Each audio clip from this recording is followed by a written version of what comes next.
Another issue of this feeling of being stuck also happened to me while I lived abroad.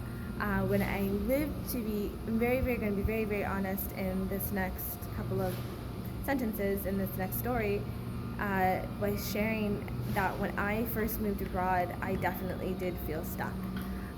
Because I had a job and it worked out really well for the first 2 months, and then it didn't work out, and then money became an issue, and there was literally a time when I literally had $20 to my name, and I had to make that $20 stretch, I think, over 2 weeks.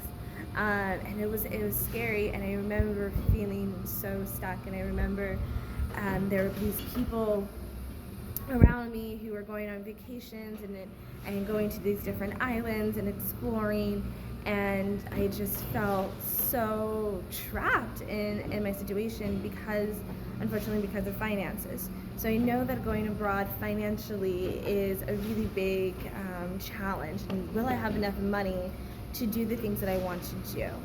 And what I learned, though, in all honesty, is that I thought that money was a restriction when traveling. I thought that, oh man, I don't have $100 to go on a plane, or I don't have $50 to take the train, or this tour. I looked at what I didn't have, and I stopped.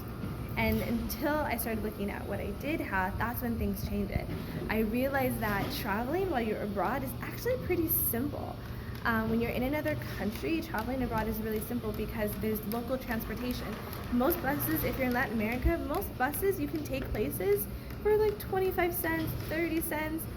I've been across the country. I literally went from one side of the country to the other side of the country for less than $10. $20 can get you really far.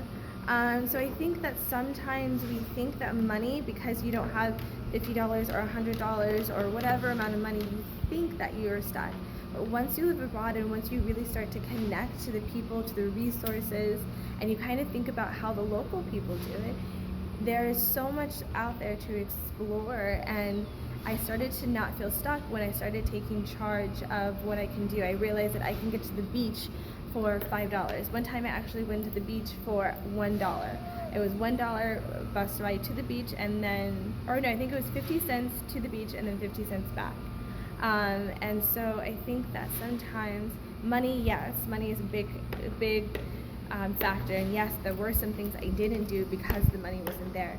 But once I stopped making that my excuse and realized that the world is a lot more open than I thought it was, then I was able to explore a lot more.